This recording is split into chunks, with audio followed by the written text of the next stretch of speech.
we're on because you obviously heard the news that we all heard today. What was your initial reaction?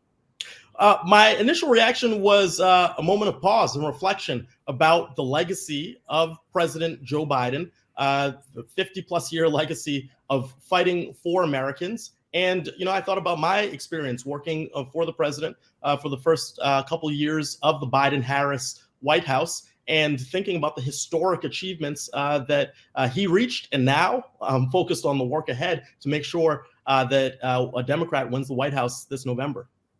Were you surprised that he dropped out following everything we've seen in recent weeks?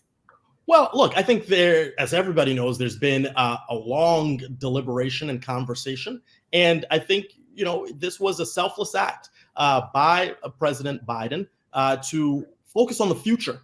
And so when you want to win an election and when all these high stakes are out there, I think the president made a decision to put the country above himself. And that's something we should celebrate.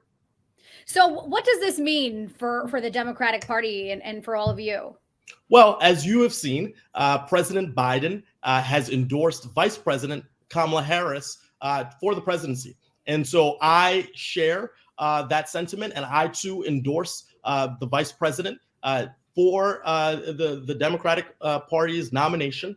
And I think there are a lot of folks in the party apparatus who will go through a formal process for next steps. And, I'll let those folks lead on that. But here's what I want to make clear. It is imperative that we continue the progress, the historic investments, the restoration of democracy and our values, both here and abroad.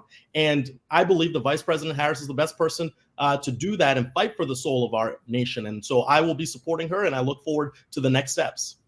So obviously, there's two tickets technically on the line, possibly who would, take that presidential run and who would take the vice presidential run. Any talk about that, or is it way too early for that? Look, I think today is a moment to reflect on the president's legacy, the work that he's done, and the urgency to continue that work. And so we'll get into the mechanics of the vice presidential nominee and all of that. And over the next couple of days, I expect to see more news about that.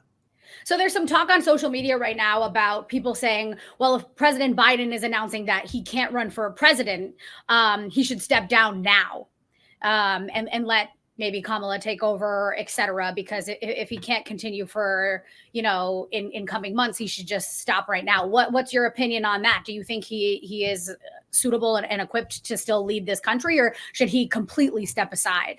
The president is equipped, he is capable, and he has done so much as president. He is capable of serving as president. As you know, when you are running a campaign and running for president, those are actually two different jobs. And so I think it's important that he puts our country first, which he has done with this announcement. He will be an effective president for the duration of his term. And I am grateful for him making the decision today. And he will pass the baton with our hard work to Vice President Kamala Harris come January.